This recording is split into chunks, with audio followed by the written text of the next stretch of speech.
¿Cuáles son las ventajas entonces que hay en un sistema que es de lazo abierto, open loop, a un sistema que es de lazo cerrado o closed loop? Un lazo cerrado le permite al mismo sistema hacer un control pues relativamente rápido, pero como ya decía, en la lectura venía que el primer flujo iba a ser pues como que con error y ya después iba a ir corrigiendo, ¿no? Ajá. Obviamente, al momento que empieza, el sistema empieza prácticamente en lazo abierto y ya se va a ir ajustando y va a ir llegando al set point que se pone en el sistema. Entonces un lazo cerrado es más preciso, porque el otro, pues, el open loop es al tanteo y este sí es dependiendo de lo que vaya. En el lazo cerrado, ¿de qué va a depender la precisión? De la persona. No, el lazo cerrado. Del sensor. ¿De qué característica del sensor? Sensibilidad. No, su error. No. Su exactitud.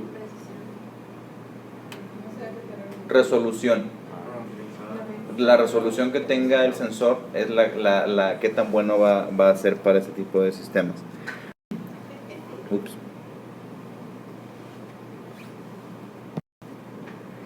Ahora. Pero el de lazo abierto no significa que sea inexacto, o sea, porque mientras lo programes bien, puede hacer el trabajo bien. Lo que significa es que simplemente no vas a saber si lo hizo bien o no. Es que ahí también acuérdate que va a depender de la experiencia que tenga el personal. A final de cuentas, el aparato va a hacer lo que se le dice, pero la retroalimentación está a través de la percepción del médico, técnico, enfermera, lo que sea. Y eso va a limitar en el sentido que si no observó bien, que se metió por error algún parámetro que no era, si cualquier cosa, eso es lo que puede introducir error, que no es tan común encontrarlo en un sistema automático. Ahora, ¿cuáles son las características de una bomba que utiliza el lazo abierto? En general, la interfaz es mucho más sencilla, es decir, no tiene tantos botones, es más directa y porque el usuario es el que tiene el control a final de cuentas. Estas generalmente se utilizan más para intentar dar nutrientes o fluidos al paciente vía intravenosa, para quimioterapia o para aplicar antiarrítmicos. Las de closed loop tienen una variable de retroalimentación, operan automáticamente, son más precisas y se utilizan para aplicaciones que requieren mayor control sobre lo que se está entregando, que en este caso puede ser para algún tipo de control de presión arterial, para la infusión de medicamentos, sobre todo de insulina. Sí, que requieren dosis muy muy precisas dependiendo de la condición fisiológica del paciente en ese momento. Ahora, en el sistema de lazo cerrado se supone que están diseñados para tratar de mejorar el cuidado que se le está dando al paciente al momento que se le entrega la cantidad correcta para poder maximizar o para optimizar el funcionamiento del aparato, para obtener la máxima efectividad, la máxima eficacia. Por lo general puede tener ventajas o desventajas en el sentido que la medición que se hace de los efectos puede ser inmediata, por ejemplo la vasodilatación o vasoconstricción en el caso del control de la presión arterial, o puede ser que no sea directamente o inmediatamente medible, por ejemplo el efecto de la insulina sobre los niveles de glucosa en la sangre, que no se dan de manera instantánea, sino que se dan en un periodo de al menos minutos o incluso horas, ¿sí? Ahora, una de las mayores ventajas que tienen los sistemas de lazo cerrado es que se reduce el costo del cuidado médico.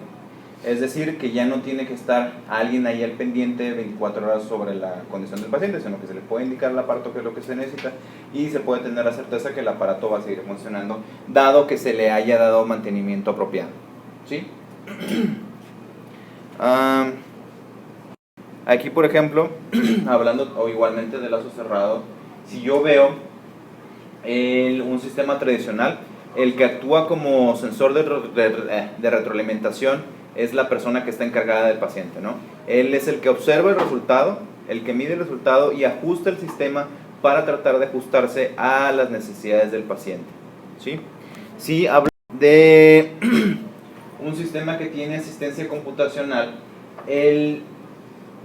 médico ya no va a operar directamente, bueno, el médico o el personal médico ya no va a tener injerencia directa sobre la manera en que se controla o se administra el sistema, sino que simplemente va a observar los datos y va a ir corrigiendo o va a ir ajustando los parámetros que se le están entregando al paciente.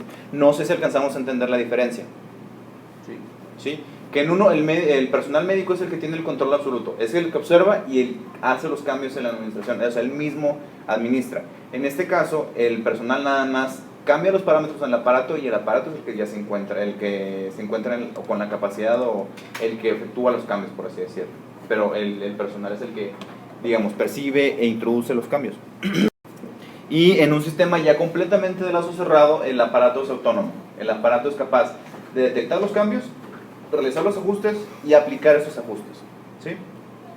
Y generalmente este tipo de dispositivos operan hasta que la terapia se completa o existe una alarma por la que debe parar el funcionamiento. Y aquí ya no hay intervención humana, sino que es todo a través del mismo dispositivo. El que hace ahora las veces de retroalimentación y es un transductor electrónico. Ahora, ya habiendo revisado con mucho detalle la teoría, vamos a ver diferentes tipos de bombas de infusión. Las características principales que debe tener una bomba de infusión, o las características al menos deseables que debe tener todo sistema de infusión, deben ser estas tres, ¿sí? Debe tener capacidad de micro o macroinfusión, es decir, que cumpla con el rango que decíamos al principio, que pueda manejar volúmenes o flujos muy pequeños, muy precisos, o también flujos más grandes, que sea para la entrega de medicamentos o nada más para darle fluidos al paciente. También la funcionalidad KBO, que es Keep Vein Open, es decir, que si el dispositivo va a estar conectado durante un periodo prolongado de tiempo, que el dispositivo sea capaz de mantener el vaso donde está conectado abierto, es decir, que no se colapse o que no se empiece a coagular, que realice algunos ajustes para poder mantener libre de coágulos el sistema, ¿sí? Y esto se hace a través de mantener un nivel muy bajo de infusión cuando se está llegando ya al término de la terapia o del tratamiento, es decir, que siga circulando una cantidad muy pequeña de medicamento precisamente para evitar la formación de coágulos o que se empiece a colapsar el vaso. Y también multicanal, que sea capaz de manejar 2 o más soluciones al mismo tiempo, es decir, que ahí de hecho es el ejemplo que vemos en la imagen de allá abajo, que sea capaz de administrar varios medicamentos al mismo tiempo, ¿sí? No que sean secuenciales, sino que puedan ser en paralelo la entrega de estos medicamentos. Podemos clasificar ese tipo de dispositivos por el tipo de control que ejercen, muy parecido a lo que veíamos con los ventiladores mecánicos, que ya sea que controle la presión a la que se está entregando el sistema, que eso casi no hemos hablado, y que sea control por volumen. En este caso sí podemos controlar directamente el volumen que se le está entregando al paciente, que es lo que estamos haciendo, ¿no? Que es para volúmenes muy pequeños, o también podemos controlar el flujo si lo que se desea es entregar cierta cantidad de medicamento o fluido durante un periodo determinado de tiempo, ¿sí? Igualmente, aquí tenemos diferentes tipos de circuitos o diferentes tipos de ideas de implementación para diferentes tipos de bombas de infusión. Este, por ejemplo, es el que mencionamos al principio, que es un sistema que cuenta gotas, ¿sí? Es básicamente, para los que ya llevaron automatismos lógicos, es un contador. Lo que va a hacer es, mediante un sistema óptico, va a contar el número de gotas que caen en determinado tiempo. Este sistema, lo que les digo que es básicamente control lógico, no tiene mucho chiste, opera a una frecuencia de 71.68 kHz, utiliza un sistema de servocontrol para aumentar o disminuir el ancho de pulso, que a final de cuentas es lo que va a controlar el goteo, y tiene el sensor de gotas, es un sistema de LED infrarrojo, que es el que mide el paso de las gotas. ¿Alguna duda hasta aquí? Esto me estoy yendo más rápido porque ya son generalidades de los sistemas. Por ejemplo, es otro que ya es de lógica programable. Este sí es básicamente una computadora. En este tú puedes programar la cantidad de volumen que está siendo entregada al paciente. En este tú puedes calibrar el dispositivo para que te dé un volumen preciso y conocido en determinado tipo de unidad. Y esto se logra lo que decíamos ahorita con la especificación del fabricante, que se utiliza un tubo con un diámetro conocido para poder tener certeza en la cantidad de volumen que se le está entregando al paciente. Y utiliza un sensor ultrasónico para poder detectar también estos que ya son un poquito más avanzados. En este caso este es uno dependiente del microprocesador. El microprocesador es el que ya maneja a través de software todo el sistema de control, es decir, las variables de retroalimentación y lo que se va a estar activando en los motores y todo el sistema de entrega. Ahora, generalmente en la pantalla de este tipo de dispositivos tienen que desplegarse todas estas variables. Uno es el volumen infundido, es decir, el volumen que se le ha ido entregando conforme va pasando el tiempo al paciente, el volumen acumulado, por así decirlo, el volumen límite, o sea, el tope de volumen que el operador, el usuario seleccionó para que se le entregue al paciente, la razón, es decir, el flujo, a final de cuentas, a la que se seleccionó la entrega del volumen, y que también tenga alarmas sonoras y visuales.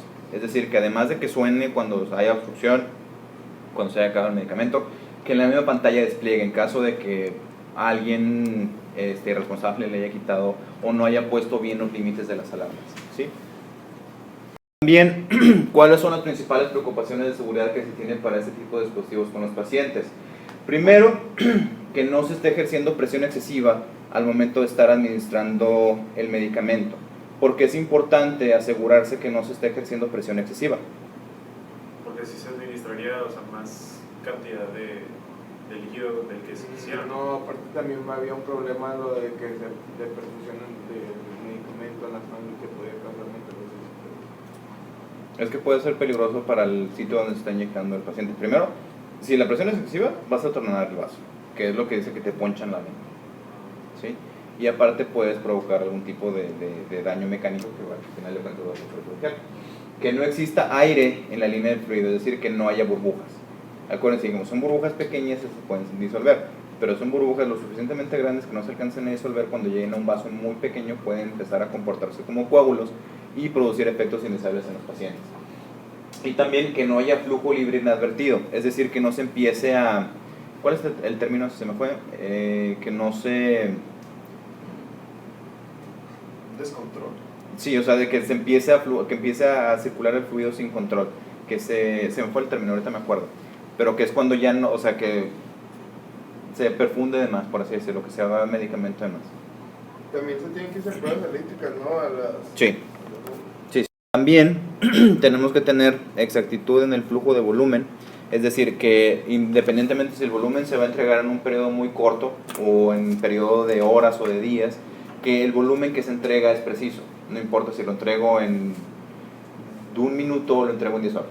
El control del volumen tiene que ser constante y tiene que ser preciso, porque también depende del tipo de sustancia que se está entregando.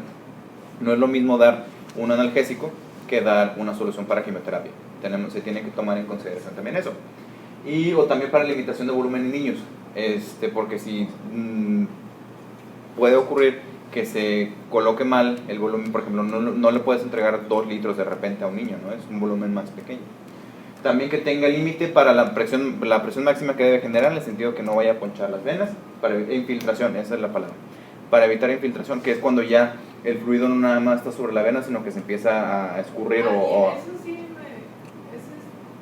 eso sí me ha pasado también.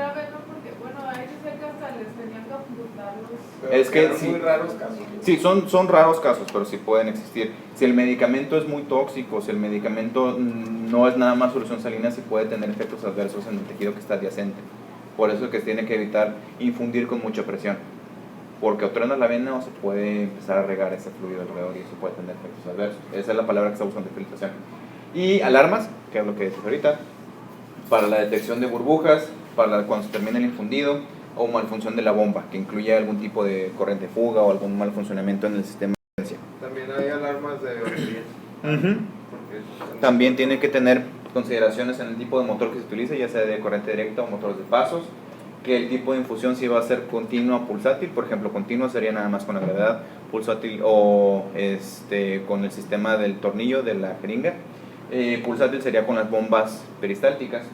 El tipo de baterías que tiene que tener, que sean baterías resistentes, porque acuérdense que generalmente este tipo de, no es como los celulares que tenemos que estarlos en ciclos de carga y descarga, sí tiene que ser de vez en cuando, pero la mayoría del tiempo los aparatos están conectados a la pared para que la batería esté al 100%, y la batería tiene que ser capaz de soportar eso, es decir, que no importa cuánto tiempo está conectado dentro del periodo de mantenimiento preventivo, y que sea capaz de dar la carga por el tiempo que esté especificado por el fabricante, y también que esté aislada correctamente.